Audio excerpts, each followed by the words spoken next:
komputer aja lah. Dari awal lagi. Oke, baik. Selamat pagi semuanya. Assalamualaikum warahmatullahi wabarakatuh.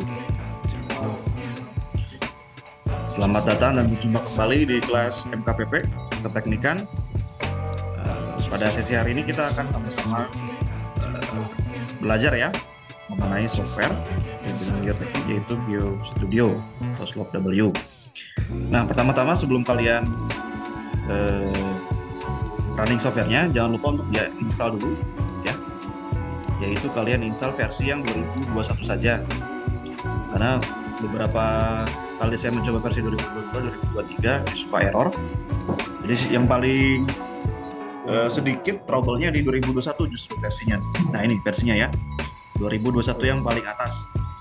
Ini sudah cukup oke lah ya. Lalu jika sudah di-download, ini lumayan besar filenya, 300 MB.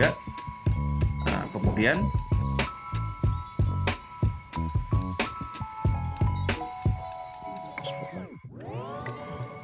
jangan lupa ini login akun Sequent ya. Buat dulu akun Sequent-nya. Sequent ini memang induk pemilik software dari GeoStudio, GeoStudio dan rekan-rekannya ya. Jika kalian sudah punya akun Sequent, nanti bisa akses ke software-software lain yang di bawah Sequent. Itu ada lumayan banyak ya. Contoh kalau tidak salah di Sequent itu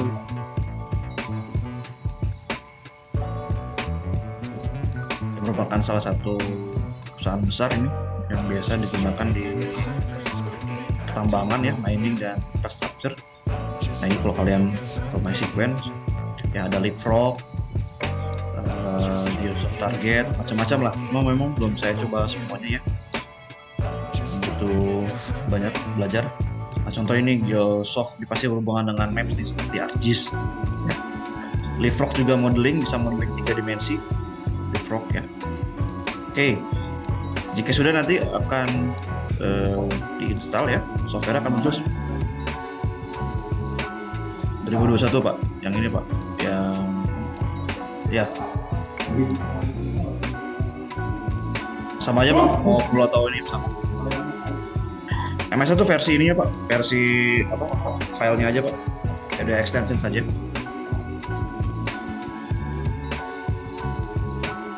Ya nih di Sequent, kalau kalian ke Sequent semacam. Nah, jika sudah, nanti kita akan masuk ke screen ya. Oke, ke softwarenya. Nah, ini seperti ini tampilannya ya. Untuk versi 22 dan 2023 suka error di sini ketika pemilihan license ya.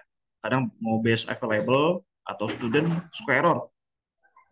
Walaupun sudah memilih student, nanti pilih login lagi, login ke akun Sequent, ini tiba-tiba bisa kembali lagi crash, ulang lagi terus-terusan. Jadi saya sarankan coba versi yang lebih lama saja, yang 2021 ya. Perbedaan tidak terlalu jauh berbeda kok, sama saja. Nanti yang kedua, jangan lupa di sini pilih template-nya itu yang metrik. Nah, template-nya jangan yang imperial, karena terkait satuan. Jika imperial, satuannya langsung semua menggunakan satuan US, ya, pounds untuk berat, juga untuk satuan dimensi juga beda nantinya ya. Satuan karena yang kita sering umum menggunakan metrik ya, meter, ton, KPA dan seterusnya. Kalau dengan menggunakan imperial bisa PSI, kan pusing lagi nanti kalau PSI. Ya, lalu pilih yang 2 dimensi. Nah, untuk GeoStudio ini memang ada beberapa macam analisis ya. Slope ini khusus untuk slope saja dengan pengaruh air. Sedangkan untuk yang getaran bisa menggunakan sigma ataupun quake ya. Lalu untuk yang SIP ini untuk seepage, biasanya di rembesan, efek dari rembesan bendungan. Nah, di sini juga ada uh, example project online, tutorial dan seterusnya. Kalian juga bisa akses di video saya, itu juga ada tutorial dasar penggunaan GeoStudio. Oke, sampai sini ada yang mau ditanyakan dulu?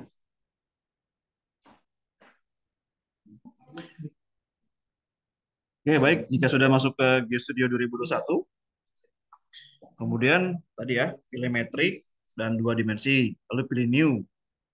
Jangan lupa license-nya versi yang student. Ya, pilih metrik, create. Dia akan muncul toolbar seperti ini.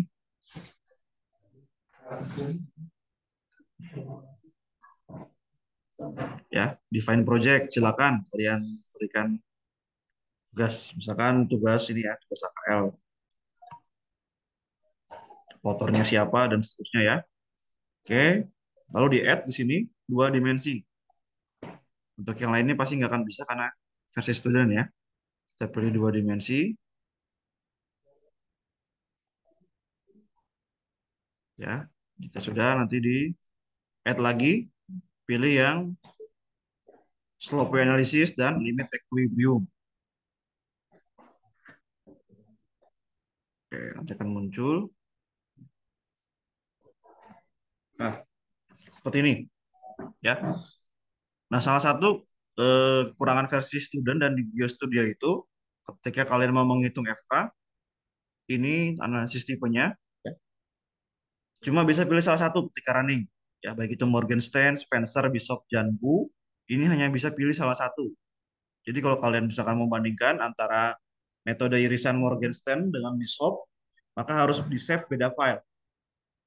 Itu satu ya. Itu menjadi tugas kalian nanti setelah ini. Membandingkan empat metode ya, tiga metode, sorry. Antara Morgenstern, Bishop, Janbu, dan Ordinary. Yang Valenius ini ya, Ordinary. Ya, oke. Contoh kita pilih yang dasar dulu saja ya, pilih yang Ordinary. Nanti fiturnya beda ya. Ya, kalau Morgenstern, nah, kalau Morgenstern pasti ada pilih ini, side function ada half ada konstan ya. Tapi yang default itu half. Nah, kita pakai yang Ordinary dulu atau yang Valenius. Ya, nah, kita jangan lupa aktifkan PWP, pour water pressure, kondisi tekanan air pori ya. Kita gunakan dari piezometric line, garis piezometrik di lapangan ya. Dari pengukuran MAT, piezometri, sudah ya. Lalu kemudian pilih slip surface. Nah, kalian mau menggambarnya kiri ke kanan atau kanan ke kiri? Ya, kalian coba gambar di ini ya. Kiri di kanan. Nah, yang seperti ini kanan ke kiri, kanan ke kiri, kanan ke kiri. Kalian maunya kiri ke kanan, gambar lerengnya atau kanan ke kiri? Beda ya. Kanan ke kiri, oke. Ya. Lalu untuk slip surface-nya ada metode entry exit dan grid radius. Kita pilih yang entry dan exit dulu. Ya. Pilih entry dan exit. Ya, jangan pilih grid radius, pilih entry exit. Distribusinya konstan karena memang cuma satu data nanti kita gunakan. Sisanya diabaikan saja. Ya. Jangan lupa ya, kanan kiri ya, right to left, entry exit. Ya. Lalu close. Oke, seperti ini. Ya. Muncul. Bisa mengikuti?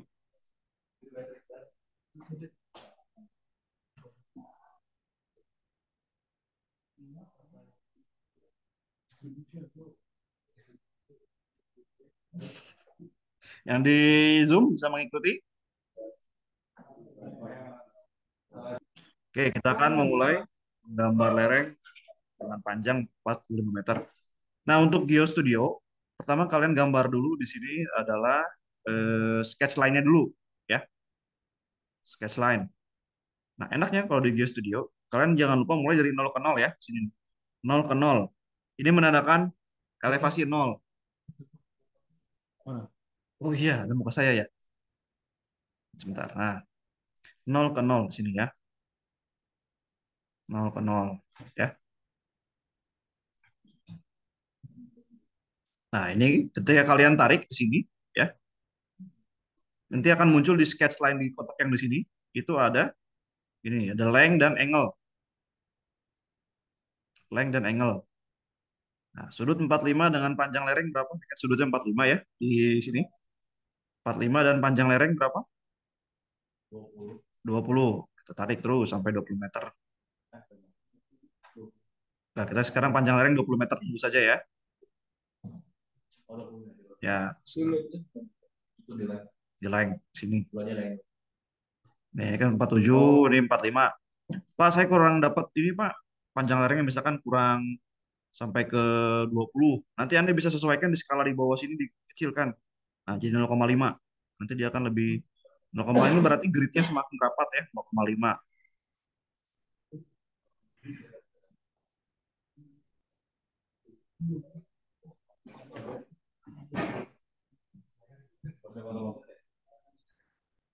Nah, ya taruhlah.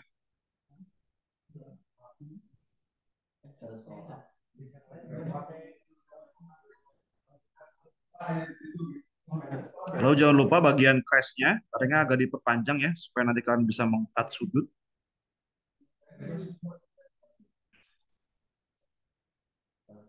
Jika sudah, nanti di klik kanan, nanti akan terbentuk gambar seperti ini. Ya, jangan lupa di two-nya agak panjang, crest-nya juga. Nah, crest-nya harus lebih panjang karena kenapa? Karena nanti kalian akan mengkat sudutnya dari 45 akan dicoba cut sampai 30 dan 20 sampai seterusnya ya. Oke. Dan bagaimana cara memeriksa ini panjang layarnya sudah betul atau belum? 20 meter.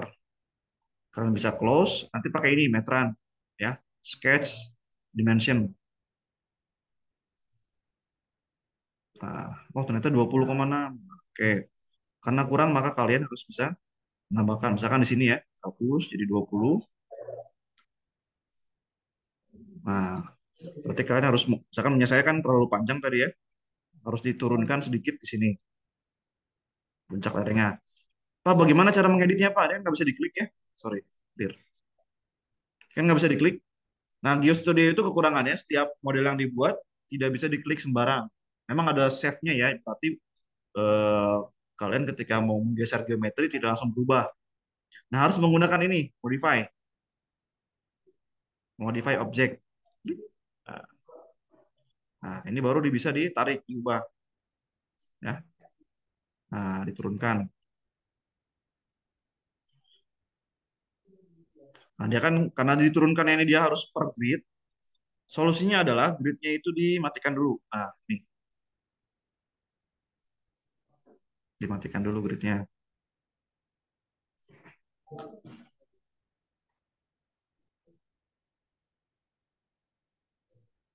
Solusinya gitu ya. Jadi harus dimatikan dulu gridnya.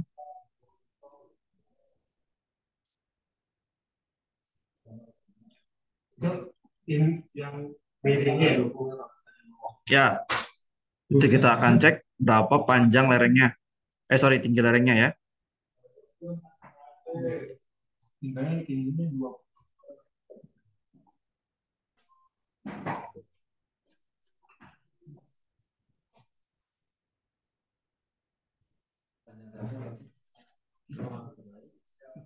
Kalau yang tes, pakai koordinat, Pak.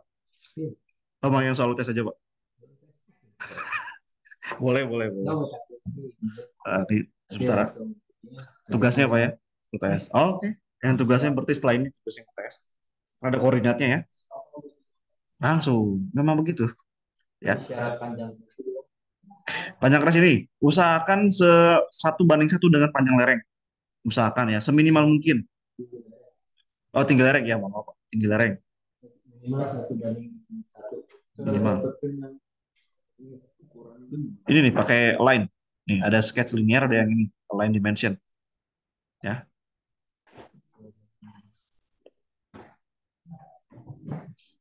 Oke, nah sekarang kita hitung tingginya.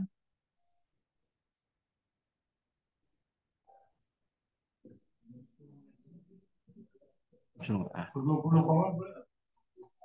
Ya, makanya tadi diatur di sininya ya, di line garisnya. Ya, dicek. Ih, nggak bagus ya.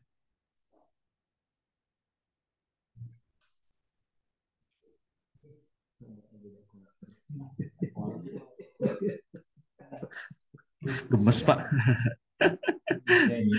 Nah, di Geostop yang terbaru, dia mereka tuh punya ini, sorry apa nih, sketch angular, bisa bikin sudut. Nah, hanya ketahuan sudutnya. Kalau versi Geostudio 8 ke bawah tuh yang 2012 ke bawah itu nggak ada sudut. Ya, jadi harus pakai garis nanti tapi nanti garisnya itu keluar sudut. Ya, dengan sudut 45, panjang lereng 20 meter, maka tinggi lerengnya adalah berapa meter? Oh, kurang lebih sekitar ini ya, 14 sekian meter. Wah, pas ini. Snapnya yang mana Pak ya? Saya nyari-nyari tadi nggak ada. Gridnya dimatikan. Tapi snap to grid dia Pak. Kalau gridnya dimatikan baru. Ini jadinya masih nggak pas. Pak emang. Nggak pas. Sudah lama. Hmm, kurang lebih segini. Emang ada ini sih Pak.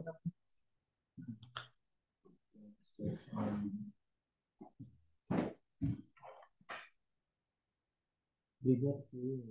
Gridnya di ini kan ada 0, ini ya, 5 5 tuh 5 meter, satu meter. Di sini nih, misalkan kalian atur-atur di bagian bawah ya. Satu meter 0,5 ini 0,1 semakin rapat ya. Oke, sudah. Ini baru menggambar geometri dasar ya. Misalkan lereng di lapangan ditemukan sudutnya 45, panjang lerengnya 20 meter. Silakan. Kita sudah membuat geometri ya. Maka tahap berikutnya adalah membuat materialnya. Kalian klik di sini define. Di define ada define materials. Nanti akan muncul seperti ini. Blank kosong, kemudian add dan pilih new material. Ya, contoh kita pilih dengan soil. Berapa kemarin propertiesnya? Lalu pilih more column. Nah, kalau untuk versi student memang cuma bisa 2 layer. Dan layer keduanya antara more column atau bedrock impermeable. Nah, sekarang kita pilih dengan satu material dulu ya. More column. Nanti akan muncul unit weight, kohesi, dan V. Karena kita menggunakan metrik, maka satuannya langsung kilonewton meter kubik, KPA, dan seterusnya. Kemarin berapa hasil propertiesnya?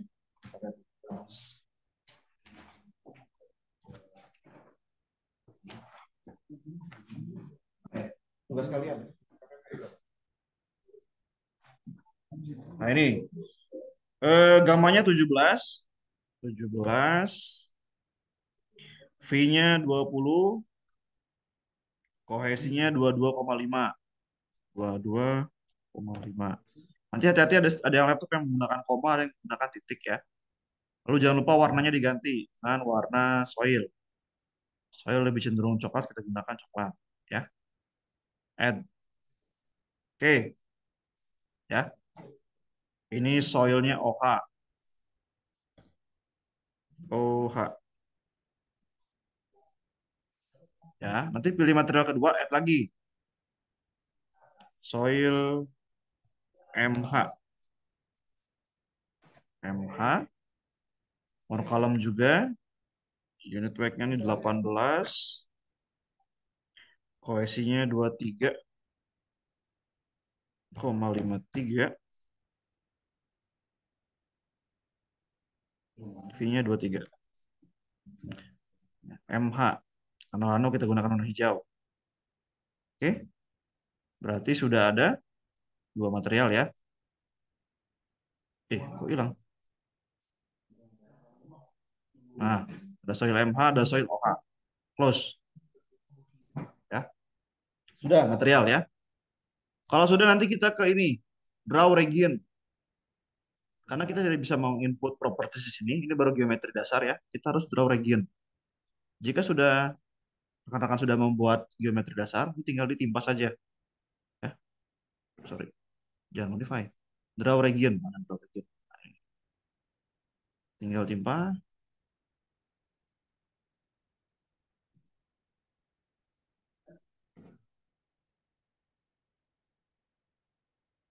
Nah, akan muncul seperti ini ya. Tinggal di close. Nah, warnanya kan jadi warna abu-abu.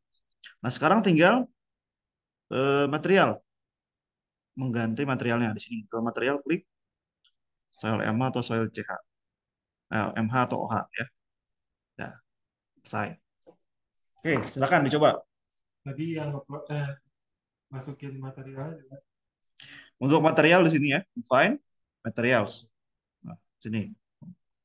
Define material. Ini material propertiesnya. Ini sama seperti tugas kalian, Johannes. Ya, yang masih yang awal kemarin.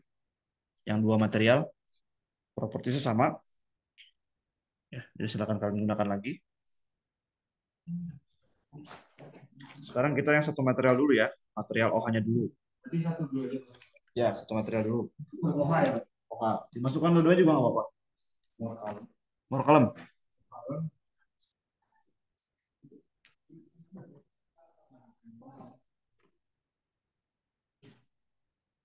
Nah, jika jika sudah ya, ini kalian belum bisa running karena belum adanya MAT. Karena kalian di awal ini ya, di define project mensyaratkan adanya piezometric line.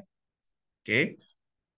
Nah, sekarang ternyata dari hasil pengamatan di lapangan pada kedalaman 5 meter dari permukaan terdapat sumur ya.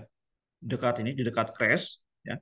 Kurang lebih sekitar 10 meter dari crash ini terdapat sumur dengan kedalaman MAT 5 meter ya. Dan di bawah lereng juga terdapat sipage rembasan ya, di kaki lereng. Nah, sekarang gambarkan untuk MAT-nya. Ya, kira-kira bagaimana? Kira-kira digambarkan dulu ketinggian dari MAT-nya. Ya, kalian gambar dulu sketch linear di sini. Sorry, gambar dulu yang sketch dimension. Yes. Yes, yes, yes.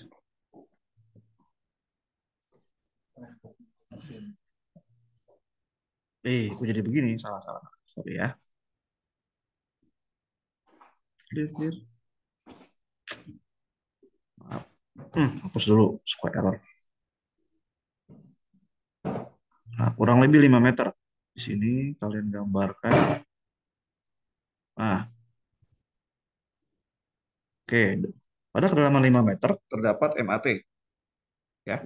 Kalian gunakan ini, sketch align dimension, tarik ya. Jangan lupa tariknya dari pinggir dulu. Ya, karena MAT-nya pasti dari tempat yang tinggi ke tempat yang rendah. Sudah?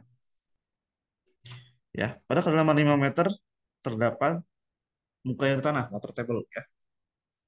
Jika sudah nanti digambarkan MAT-nya, gambar ini ya, draw for water pressure. Sudah? Ya, draw for water pressure. Klik di sini, klik lagi, nanti akan muncul ini piezometric line, ini di-add aja semua ya. Semuanya material nanti terendam air ya. Oke, jika sudah ya, sudah di-add di sini. Ini abaikan saja, draw. Nanti kalian draw dari pinggir pinggir ini ya, gambar, tarik garis ke sini, digit seperti model MAT yang telah kalian dapatkan di Hook and Break. Seperti ini. Nah, jika sudah, klik kanan. Dan nanti akan muncul seperti ini. Ya. Semakin banyak titik yang diklik, maka akan semakin bagus nanti gambar MAT-nya. Ya, ini sebagai awalan saja. Jika ngerasa, Pak, gambar MAT yang itu kurang bagus, Pak, boleh saja nanti diedit ya. Kita hapus lagi. Kita ulangi lagi ya. Klik ini, draw for water pressure. Ya, di add semua material ada. Draw. Dari pinggir gambar diklik.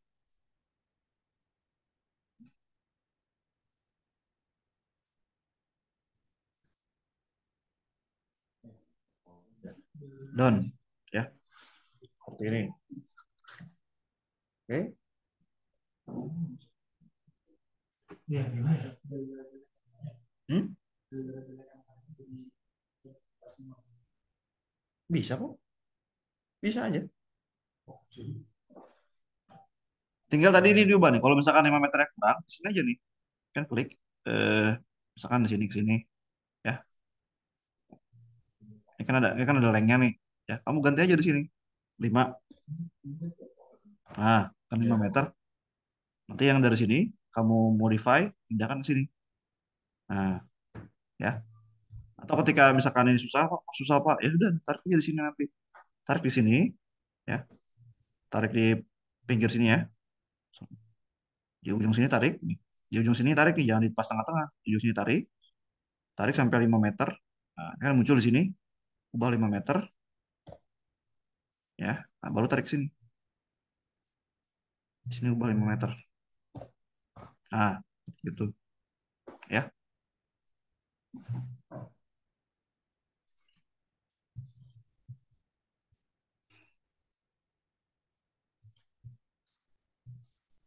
Pak, misalkan ini MAT-nya untuk lereng sungai, oh sorry, gambar bagan sungai bisa nggak? Bisa aja nanti. Kalian mau ini terendam air sungai ya, gambarnya seperti ini.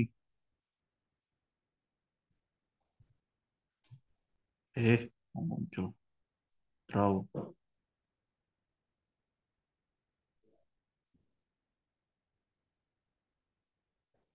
Nah, seperti ini. Ini misalkan lereng sungai ya, langsung pada tuh ya. Sungai seperti ini nanti. Jadi terendam air semua jenuh. Selected.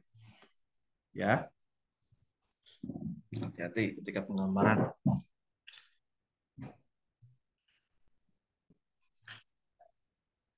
Di lapangan ditemukan sepanjang 10 meter dari puncak lereng ya ke arah belakang lereng ya, ditemukan adanya crack ya. Dan di bagian 2 ditemukan adanya bulging, hamil ya, mendatan. Ini bisa mencirikan adanya potensi bidang gelincir ya.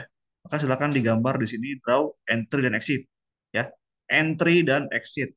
Maka entry-nya karena kita menggambar dari right to left, ingat entry-nya maka di sini right side. Di sini entry, klik akan muncul titik poinnya ya. Dan di sini exit, otomatis akan muncul. Ya. Maka bidang gelincir akan mencari dari sepanjang entry dan exit ini. Oke, close. Ya. Jika sudah, yang paling penting adalah jangan lupa di save. Ya, itu paling penting. Paling penting ya. Pelatihan AKL 2003. Nah, karena kalian tadi metodenya metode apa yang digunakan di sini? Slice metodenya ordinary. Jangan lupa itu ordinary. Ordinary dengan MAT. Tuh, save. Ya, ini ordinary. Jangan lupa di save. Oke, jika sudah nanti di start di sini. Start di kiri bawah. Nanti akan muncul delay FK. Otomatis ya. Silakan dicoba.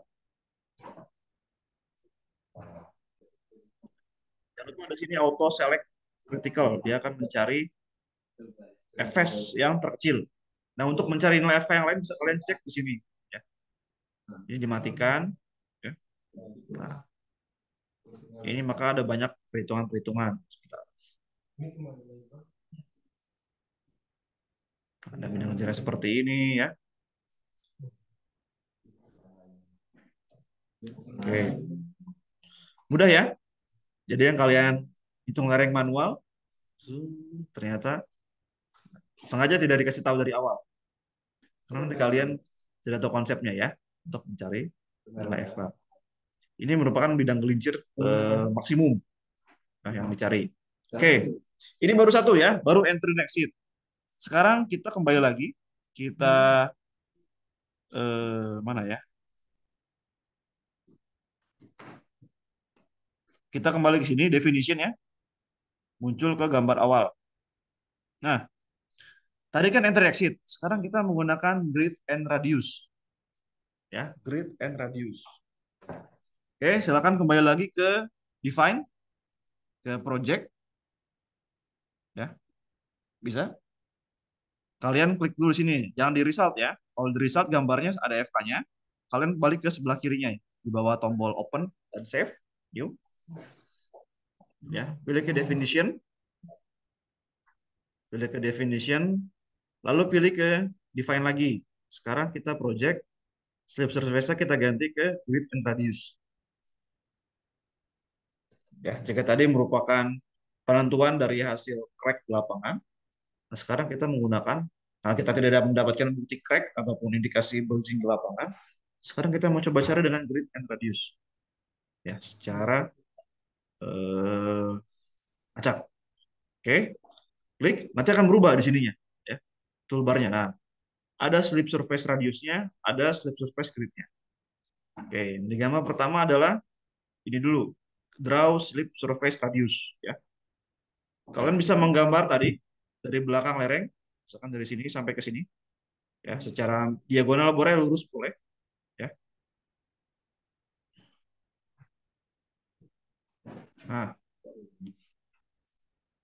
Dia akan muncul garis-garis seperti ini, ya, seperti gitar ya garisnya. Ini baru baru merupakan radiusnya. Nah, gridnya kalian posisikan di atas kering.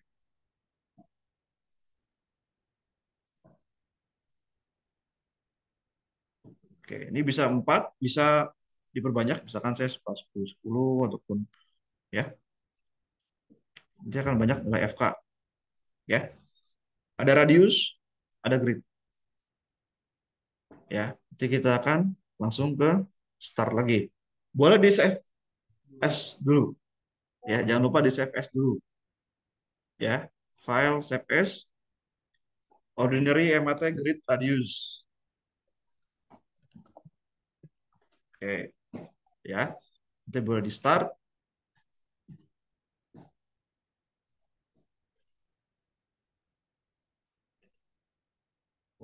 Wow. Ya.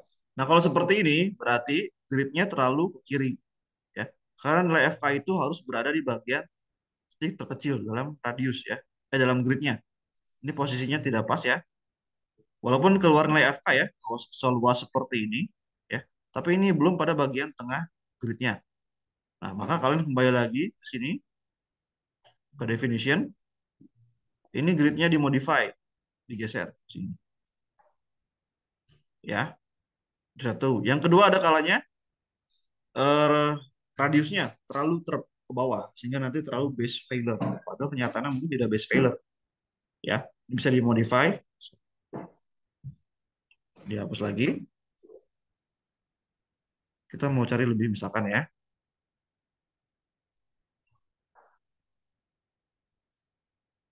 Jadi start dan mengganti nilai FK yang nah ya. Ini garis-garis ini muncul saya pastikan dulu. Nah, titik FK yang terkecil berada pada titik sini ya, merah. Jadi titik-titik ini kita hapus dulu angkanya. Nah, merupakan titik-titik contouring dari nilai FK ya. Di mana yang satu ini merupakan merah ini ya, merupakan nilai angka 1. Nah, kalau kita zoom di sini ya. Dan yang hijau ini dari angka FK 1,3. Ini selalu seperti ini untuk pewarnaannya ya. Nilai FK. Selalu yang terkecil itu yang berwarna merah. Dan kita bisa lihat FK yang kurang dari 1,2 cenderung berwarna merah diwarnai oleh contouringnya ya. Jadi hampir mirip ya dengan kondisi tadi yang entry dan exit. Nah, ternyata ini setiap titik ini dihitung nilai FK-nya, makanya ada yang error, ada yang error. Kita lihat kenapa bisa error ya. Nah, di sini ternyata saking karena terlalu luas tadi si radiusnya sampai ke belakang ya. Ini kan tidak make sense, tidak masuk sampai ke seluas ini bedang gelincirnya. Nah, setelah dihitung dengan otomatis menggunakan begitu radius, ternyata memang yang paling cocok ya seperti ini bidang failure-nya ya. Oke, ini kalian juga bisa klik satu persatu. Nah, coba di sini. Nanti juga bisa cek dari ini, nah, suaranya mau dihilangkan dan seterusnya. Oke, ini baru satu metode ordinary ya. Oke, jangan lupa di save tadi ya. Kembali ke definition. Tadi ini ordinary 1, misalkan ya 07. Kalian save as lagi, ganti dengan metode apa? Solve. Ya, ini baru satu metode di solve ya. Define lagi project, ganti ke slip surface-nya, sorry, ordinary-nya ganti menggunakan solve. Apakah lebih kecil atau lebih besar? FK Bishop. Lebih kecil atau lebih besar?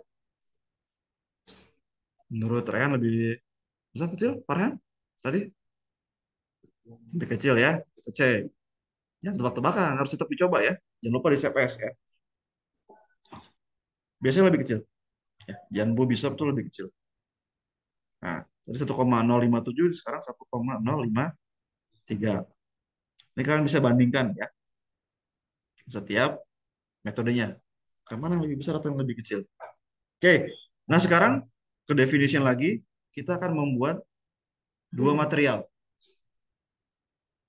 Dua material seperti yang ada di tugas ya. Tadi ternyata 5 meter ini juga merupakan titik perbatasan material ya. Ini caranya bisa kalian tambahkan lagi di sini draw region ya. Draw region kalian bisa mulai dari sini. Ternyata datar ya material ini sebentar.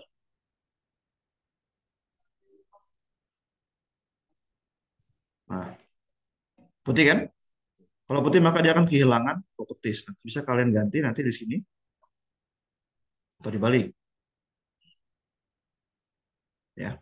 Seperti ini ya. Nanti ketika kalian mau running jangan lupa di save as lagi di shot dua material. Ya, ingat maksimal dua material untuk di eh, GeoStudio yang student. Oke, dan kita akan cek. Nah, seperti ini. FK-nya lebih. Oh, kayak takjub gitu. Memang kenapa? Oh, usaha. Kemarin sedih ya, banyak ininya ya.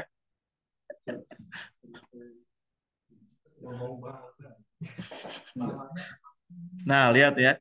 Dua material kan seperti yang pernah disampaikan bahwa ini ya.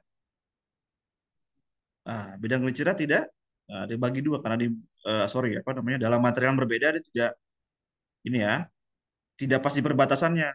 Bahkan sampai yang ini karena dia ada apa namanya material yang hijau ini sedikit sekali berada di atas air, ini dianggap kering. Tapi untuk bidang gelincir yang di sini, ini slip surface-nya dianggap basah, maka ada pengaruh ke water pressure ya. Jadi untuk nilai CV gamanya pakai yang mana? Kemarin pas kalian menggambar manual, yang bawah atau yang digabung atas bawah? Bukan digabung ya. Jangan mentang-mentang Pak ini hijau Pak sampai atas bawah Pak. Jadi material ini C yang ini dibagi dua Pak. Bukan ya. Karena bidang gelincirnya berada pada material ini. Ya secara logika aja udah nggak make sense. Masa pakai yang di atas itu material yang di bawah yang bergerak ya. Maka yang dihitung yang di bawah. Termasuk karena di sini di bawah air, maka ada pengaruh per water pressure. Oke, so, silakan diselesaikan modelnya sampai kalian bisa.